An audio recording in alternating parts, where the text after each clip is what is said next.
Brian and Kenzie in the morning. And Chicago's alternative all day. Q101. All time for a fact that makes your brain go. And we'll have these now and then, these lists of the year, the end of the year compilations, and analyzing some data like Uber Eats did and came up with the number one food combinations that people have ordered in Chicago for the year. And Kenzie guessed maybe Italian beefs and Thai food. Sounds like a great combination, to be honest. It's just what happens in my house. So Yeah. I'm like, okay. And Case guessed just random combinations of Panda Express. Well, it goes with anything. So just you could ask that as I'm looking at, a Gibson steak. Can I have some Panda Express on the side? Some orange chicken would be delightful. Panda Express is the world's common denominator. It's the one thing we can all agree on. It's What the do you greatest. get? It's the greatest gift we have. What do I get? Glad you asked, Kenzie. Yes, this is why I'm here. I get the chow mein, so the noodles. Yep. Instead of the rice. I'm not a big rice guy. I get the Isn't noodles. it lo mein? It's chow mein there. Is it chow mein It is there. Trust me. Well, I think chow mein is a different dish than lo mein. Yeah. Well, Lo of mein course. is I don't think they just named it twice. but you were kind of saying you were trying to correct him. No, that was a genuine question. Yeah, no, I hope it didn't come across bitchy. Kenzie, I was curious. I appreciate you asking me. I'm Yes. positive in what I order. I know. No, I was very curious. I don't need to look at the menu. It's like how Jay-Z doesn't write down his lyrics. I don't need to look at the menu when I'm ordering at Panda Express. Period. I Okay, do- go off. I do Chow the, mein. I do the noodles. I play the hits. I do the orange chicken. And then what I look forward to me, the real main event, is always the Beijing beef. That, to me, is what takes Panda Express to the next level. A lot of places can do orange chicken. No one can do Beijing beef quite like Panda Express. Well, now we know. And now we know. By the way, chow mein is a dish of Chinese stir-fried noodles with vegetables and sometimes meat or tofu. Lo mein is a Chinese dish with noodles. It often contains vegetables and some type of meat or seafood. They do sound the same. I thought by the time you got to lo mein, it was going to be a different Asian country. But nope, it's the exact same. I thought lo mein would at least have rice to differentiate from the noodles. Do you think it's just less like low, like Maybe. a lower amount of ingredients? That's right. You have Like, are you in the mood to chow, or you need a little lower on the ingredients list? Okay. always in the mood to chow. Okay. So here is the year's most unique food combos according to Uber Eats. This is the top 3 of Chicago, what people ordered. Now, this is more items than restaurants, like Kenzie and Case kind of put a couple things. Kenzie didn't really do that. She did just Italian beef and Thai food. Didn't exactly say Mr. Beef, and I'm trying to think of a good Thai restaurant, but I can't right now. Anyway, here they are. So, number 3 on the list from Uber Eats, the weirdest or at least most unique food combos is fried fish sticks and green tea. So people have ordered fried fish sticks with green tea in a massive amount. I feel like I'm in London. Yeah, it's very Londonish type thing. Right? Vibes. Number 2 was fajitas and French onion soup as a combo order. I would eat the hell out of both those things. Here's the thing. French onion soup has to sit alone because that's work to eat all the cheese, like that melted cheese that sticks to the bowl. But you gotta take your time with it. Yeah, so if I did that, I might forget about the fajitas, and then I'm going like, well, wait, I had these I'm fajitas still over here. hungry after a bowl of French onion soup, though. I It's agree. very light. It's brothy. Well, I think you're forgetting. Depends how much bread they put in it. Some of those big, huge chunks of bread in there. Oof, so good. But I need French onion soup alone because I got to work on that. Yeah. I need time. I might need an assistant to help me out with that yeah, one. but you're gonna be hungry even if it takes you like a nice hour. Who doesn't want to wash that down with a fajita? I'm not arguing that. I don't want to be that, that much of a curmudgeon on this one. I'm just saying, I don't think I do. Finally, number 1 on the list from Uber Eats of unexpected food combos ordered in Chicago was scallops and boiled eggs. That sounds very unappetizing. I like both of those things. I'm not sure. Is a boiled egg a hard-boiled egg? I'm assuming. You know what? I went to deviled egg. Yeah. I don't know why you're ordering just boiled. That sounds like too easy of a thing to order. And I don't understand why that's good together, because scallops can be really good and I hard-boiled can eggs can be. understand deviled eggs, though. But this is boiled eggs. So you got to live in this world here. And are you ordering them to then make deviled eggs? You're like, I don't want to start with the ingredients. Well, here's the thing. Both of them are kind of bland unless you add stuff to them. Like scallops need correct seasoning, and so do boiled eggs. And usually some risotto, baby. Well, there's no risotto in here. Can't add that. This is stupid.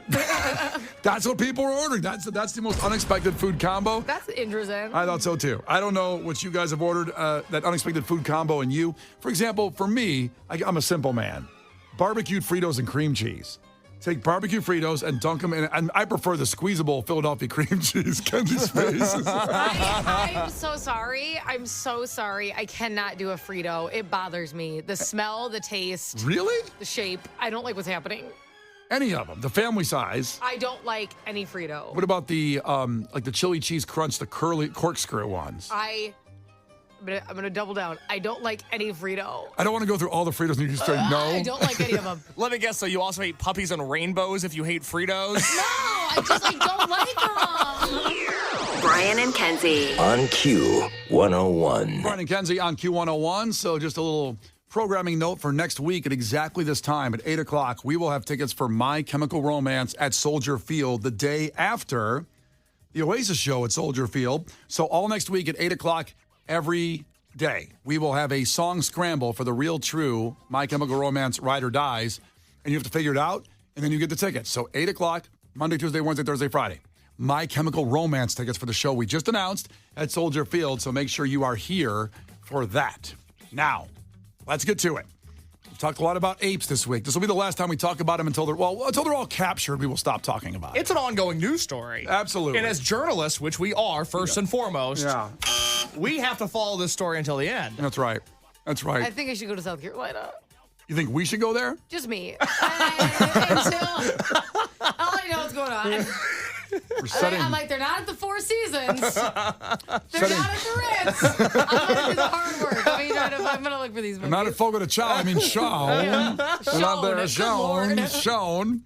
Okay, so in order to get a proper perspective on this, in Case's argument that these monkeys should probably be put back in some kind of captivity level, but treated well, the movie Planet of the Apes is exactly this plot. And I, of course, as these movie reviews go along, Case hasn't seen most big movies. Most of our listeners have seen the original Planet of the Apes. There's been several reboots and sequels, but I said he has to start with the Charlton Heston one from 1968. 86% on Rotten Tomatoes. This was a monstrous film. In fact, it was made by the people that did The Twilight Zone, Rod Serling. So it was essentially a movie-length version of maybe the greatest TV show of all time, The Twilight Zone. Here was the trailer back in 1968 for the movie The Planet of the Apes. It's a madhouse! A madhouse! Charlton Heston discovers a world turned upside down. The world he finds out in the galaxy will challenge every idea you've ever had of civilization. A planet where the superior beings are apes. They build the cities, make the laws, the gods, and control the guns that hunt a race of lowly, terrified humans who run wild in the jungle. Case. Are caged in the prisons and stuffed in the museums. 20th Century Fox transforms the motion picture screen into Planet of the Apes, starring Charlton Heston, Roddy McDowell, Kim Hunter, and Maurice Evans. Planet of the Apes, beyond your wildest dreams. I love that closer line on there. And before we continue and get your review going here, Teresa checked in from Berwyn and said she saw this movie, like Kenzie just mentioned, as a kid. Saw it very young at 7 years old. She wasn't able to go to a zoo until she was 31 after seeing this movie because apes and monkeys scared her so much after seeing it. So thank you for checking in from Berwyn this morning, and I hope you enjoy the Lincoln Park Zoo or the Brookfield Zoo these days. There's a whole zoo conversation to have on this another time. But, Case, what did you think of Planet of the Apes, the 1968 version? Well, I think I'm with Teresa. I think I'm going to be skipping out on all zoo activities, Christmas lights included for the foreseeable future. There's two terrifying things about this movie. We'll go one at a time through each of them. Mm-hmm. The first one, of course. Monkeys. The apes. the apes, if you will. Absolutely terrifying. I have, since Monday, been talking about how we should be fearing for our lives. There should be a shelter in place put in order. That we might not see the ramifications of these escaped monkeys in the short term, but in the long term, every citizen in this country is going to feel it. I truly, truly believe that. It's not a good situation. This movie did not calm my nerves. No. This movie did not make me feel better about the situation. This movie did not give me hope. This movie was a stark reminder of what is to come because of the situation in South Carolina right now. I was petrified, far more so than any of the horror movies that Kenzie made me watch over the last 6 weeks. Wow. This was a horror movie. This was not good, my friends. Wait, They're very, the very apes scary. are so nice in this movie. No, they're Are not. they? Are they nice in this movie? I didn't feel like they were that bad. Huh. No, you did say this. You saw this as a child, Kenzie. Yeah, they were just like doing their thing. Okay. Running the world. is doing their thing, giving a human a lobotomy so he doesn't know who he is and walks around, well, literally not knowing who he is anymore. Hey, now. Hey, now what? You're an all-star. No, kidding. No, but like, you're over here saying like, oh, we should test on monkeys because it's the only way. Well, what if the roles were reversed? It's not so fun, is it? Now they're evil? So you want to be lobotomized? No, I don't want to be. You might need it. It's going to happen. It's going to happen. That's not what I said. Out of everything that came out of my mouth, you said, so you want a lobotomy? Well, you said they're just doing their thing, I quote you. Yeah, because which is taking the brains out of humans. I am the one saying we shouldn't be treating monkeys like this. So you're the one earning a lobotomy, not me. I didn't say anything about treating monkeys At anyway. the worst, I'm going to be getting them their drinks because I said they should be free. You know what you'll be? You'll be the one they say will keep her alive because she was for us, but then you'll be their servant. That's what I just said. I'm getting the drinks. You want to do that? What, a banana smoothie? You want to do that the rest of your life? Do I want to do it the rest of my life? No. But honestly, I have kids, and I do something very similar right now. So I'm prepared. Your kids are Cornelius from Planet of the Apes. I'm like, it's not that far off. I'm glad that you watched this movie, Case, and now you see the horror that could happen. And obviously, there's anything else you want to say about that vibe and not reassuring you, basically. Here's what everybody needs to remember, and heed my words carefully here. When the monkeys do come for us, and they will at some point, whether it's now the ones from South Carolina or at some point in the near distant future. When the monkeys come for us, they will not be looking for equality. They will be looking for revenge, okay? When the monkeys find us, they will not be looking for harmony in this beautiful, beautiful world. They will be looking to get one over on us and to pulverize us into oblivion. And this is what we saw in Planet of the Apes. As far as I'm concerned, this may as well have been a documentary. This is a sign of what's to come. They were just ahead of the curve. Well, also, I'll add We should have been treating monkeys like that. Yes. You'll be bringing them the banana daiquiris, Kenzie. I said what I said. I also see Kenzie like at a monkey restaurant where she's delivering the banana daiquiris, and then she's just taking sips out of it for herself and then passing it off to the A little monkeys. rum in it? Yeah. That's not a bad life, baby. I Well, did that for years. We could all choose our journey, and you're choosing yours.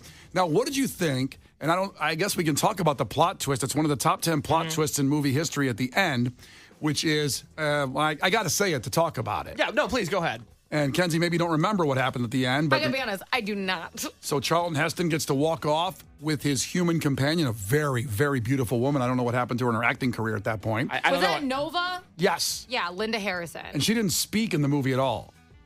She didn't have one speaking role, but she didn't need to. She's a beautiful woman. My man. Okay. Enough. But as Charlton Heston walks down the beach, he all of a sudden goes, "Oh my God, they finally did it. I'm home." And he's looking at the Statue of Liberty on the beach. He thought he was on an alien planet millions of miles from Earth. Turns out he went through some time warp, and he came back to Earth in the future, and a nuclear war happened, and the apes took over when he came back, and all the other humans are dead. And he's talking about that society blew itself up. Finally, it finally happened. Because in 1968, when this movie came out, certainly nuclear war was a big fear. Yeah. This wasn't a plot twist to me. Of course this happened. Of course this is going to happen. Have you met society? Yeah. We're close to this. Wait, I have a question. Yes. Because I don't remember that. So he... I'm not working about. All right, let's go backwards. Wait a minute. So he just walked around and saw the Statue of Liberty and went, "Oh my God." That's exactly right. He went, "Oh my God." He didn't think he was on Earth that whole time. Of course, Right. it looked like Earth. It looked like a barren planet. It didn't have buildings or anything. So how do you think? Where does he think he was going? He He's gonna thought- walk into space. So they were on a spaceship, and He was an astronaut. He was an astronaut. The movie starts with them and the spaceship crashes on the planet. You remember that part? Oh my God. Oh my God! He was in bad space driver. like that. So he didn't know he was on Earth. He thought he was millions of miles from Earth on a crazy planet that was run by apes. Oh, but it was Earth. It was Earth because we blew it up with a nuclear war, and the apes rose because they survived the nuclear war better than we could. That's right. That's right. So one of the terrifying things in this movie was the apes. The other terrifying thing, and I want to be sure to mention this real quick, a startling, and I mean a startling, amount of man butt in this movie. Do you remember this, Brian? There's Yes. so much man butt in this movie. Well, how does it feel? The Brian and Kenzie Show. On Q 101. The Brian and Kenzie Show. On Q101. Oh, here we go. Case, the producer, has reviewed Planet of the Apes in relation to the ape story we've been keeping you updated on. Better than any other outlet, news outlet, anybody in Chicago, of the apes in South Carolina that have escaped. And we've let you know how close they are to Chicago. So far, you're okay. And we will keep you updated as quality journalists in this field as the day goes on. Hey. Now, Case reviewed Planet of the Apes. And I kind of, from your review, don't even know if you liked it or didn't like it. So how are you going to rate this movie, Case? I will be rating this movie out of man asses. Because this is a movie that is not only full of apes, but it is full of man ass. A lot. A lot of man ass. Yeah. I will say, in terms of the quality of the movie, I've watched a lot of older movies for this project. Movies from the 70s, movies from the 80s. This one's 1968. This is the first movie that I've watched that really shows its age, not even in terms of like the special effects or anything. It's just a really slow movie. It's weird. Not a ton happens in it. They crash land on the planet, monkeys ride horses, and then for the rest of the movie, they're just walking around. They're walking from one cell to another. They're walking from the cell to the beach. They're walking from the beach to the Statue of Liberty. Not a ton happens in this movie. So it's walking. It's a lot of walking. It's a big walking movie. Okay, that's not correct at all, but that's his interpretation, so I can't judge it. I feel like that's most of what this movie is. It's man ass and people walking. And for that reason, Planet of the Apes, the 1968 version, it gets 5 man asses out of 10 from me. That's not very high. Not very a lot high. of man ass. No, not a lot of man ass, but that's my prerogative. Okay. Well, listen, yesterday we had a debate about the monkeys in South Carolina. That's real life, not Planet of the Apes, which led to this review, where Kenzie was fighting for these chimpanzees, these apes, these monkeys that have escaped alphagenesis to be released to a beautiful sanctuary somewhere, maybe Grant Park. Just let them roam around there. I think they should be, yes, at a sanctuary, safe haven for monkeys, because I understand that they were bred in captivity, so they can't go full-blown, wild. Right. I understand that. But still a more element of freedom than they have now. Yes. Then Case argued that these monkeys have been tested on, and even though Case, well, I don't know if he loves monkeys or not. I was going to say he loves animals. Man, not really a big monkey guy, though. Wants them to return to be to the alphagenesis, not for continued testing, just because they've been messed with and they can be dangerous. I want them to be locked up. I want the key to be thrown away. I want the lights to be shut off. I want to forget about the facility they're in altogether. What is this, Saw? Why did you turn the lights off? It helps. The monkeys go in there and Case goes, "Do you want to play a game?" This is evil. They did nothing. I've been reading about Guantanamo Bay a lot recently. I'm just saying, you know. Well, remember, Judge Brian Haddad makes the decision here. Now, the jury has voted you on our Facebook page, but let's get to the verdict. You are about to enter the courtroom. Brian Haddad. The people are real. The cases are real. The rulings are final. This is Judge Brian Haddad.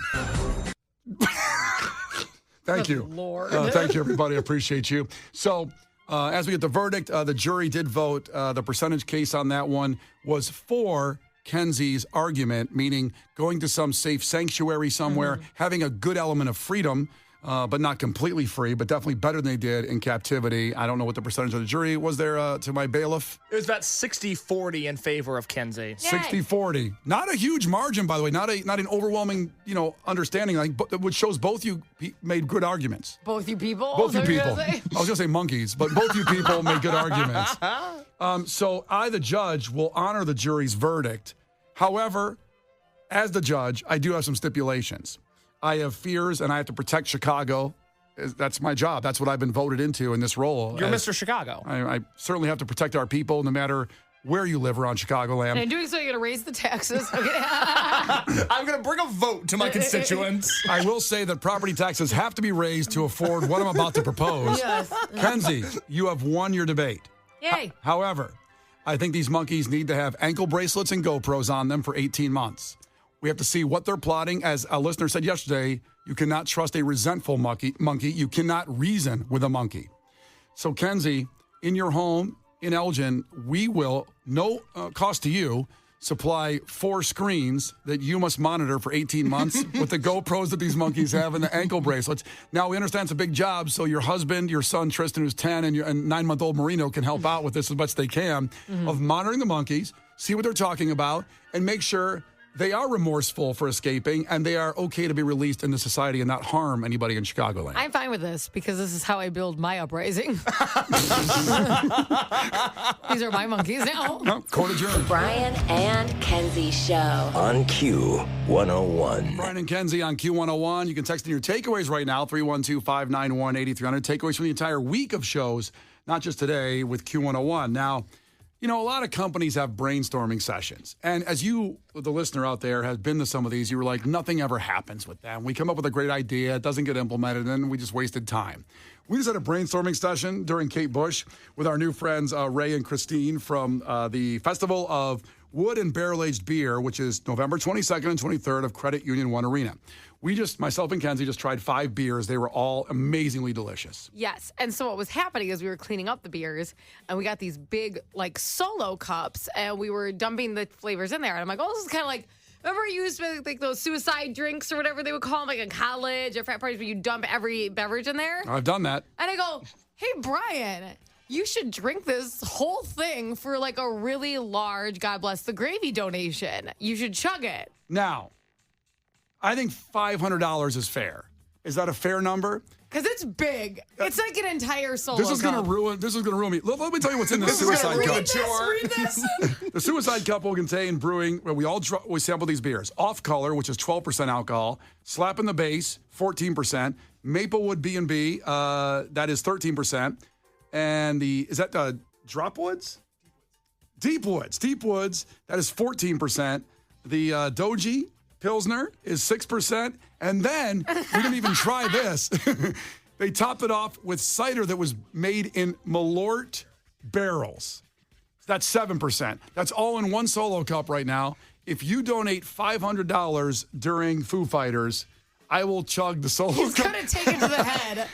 And so I was just being an idiot, and Case is so mad at me. He's rubbing his face. He's like, I don't think we're allowed to do this. And I'm like, we're allowed to if we don't ask anybody. Like, I'm not going to go ask legal if we can do this. Let's just do it. Well, the show will be over when I chug it. I'll chug it in the last break, and then the show. You're off the clock, baby. I'll be technically off the clock. You'll just be drunk at 9:45. Hey, that's none of your business. He's doing it for charity. How dare you? Hey, man, it's 9:45 somewhere. That's what they all say.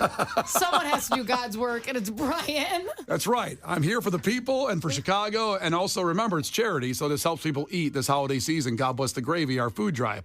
So you can text GRAVY to 312-591-8300 or go to Q101.com. But you have to donate quickly because the show's over soon, $500.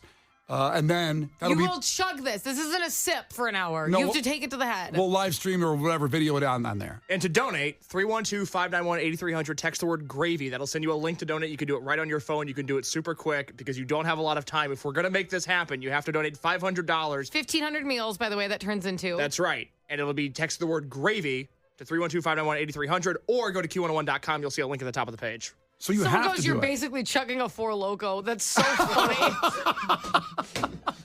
Oh, and there will be. Someone's like, a video or it didn't happen. There will 100% be a video of it because we are not lying because I would never let that happen. I want to see Brian do this. That makes my day. I am not lying when it comes to charity.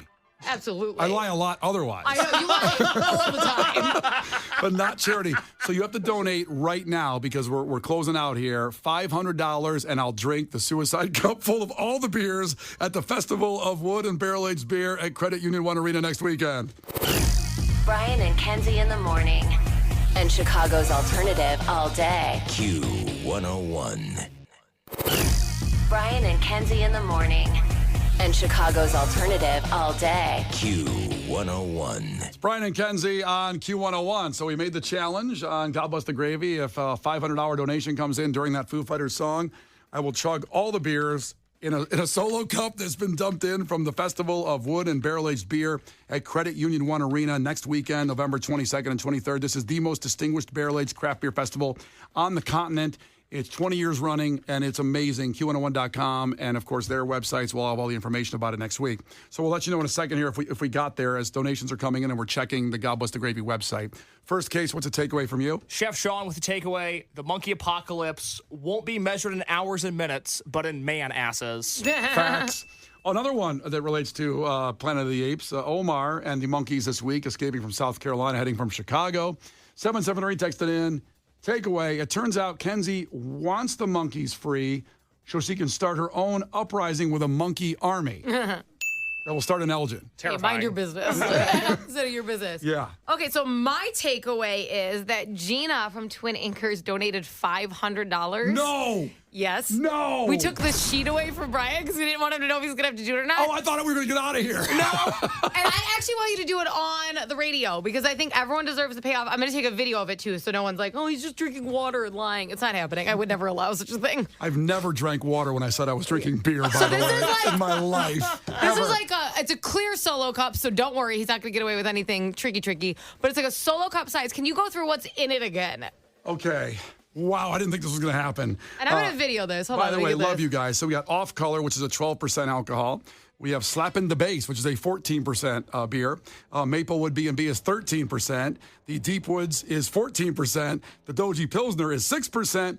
And topped off, a little top off with the cider that was made in Malort barrels. That's 7%. So it's a cider, but probably a little aftermath of Malort. A little something in there. A little Well, something. it's going to lack flavor, Yes, see? Something on exactly. top. So we have this in the solo cup, and our great friend Ray, who came in with all the beers and brought. You're going to do it with me? Are you in? Get on the mic there. You ready for this? Yeah, I can't let you do this alone. Brian, but you have to do it in your spot because of my videos, so you Okay. can't leave. Well, listen. Cheers to the beer festival, and cheers to people that are helping people, saving lives with the food drive. Gina, Twin Anchors, best ribs in town. Thank you so much for donating. And cheers. Thank you, Gina, and Thank I you, mean Gina. that. And thank you, Ray. Here we go. Take it to the head, Brian. This is not a pause. You cannot pause. You've talked a lot of smack about your drinking ability, and I want to see it. Oh, my God. You're not even breathing. Wow, Ray finished it. Holy cow. Ray's is gone. I'm a pro. Please don't Oh, throw my up. God. You know what? No. Ray sounded Hold on. Are you okay? You know what? Was it delicious? It was delicious. It was great. It was really good. I'm doing this at home. I know I just drank 179% alcohol, but thank you, Ray. Let's go. Let's go to your house and drink more. Let's go. Brian and Kenzie in the morning. And Chicago's alternative all day. Q101.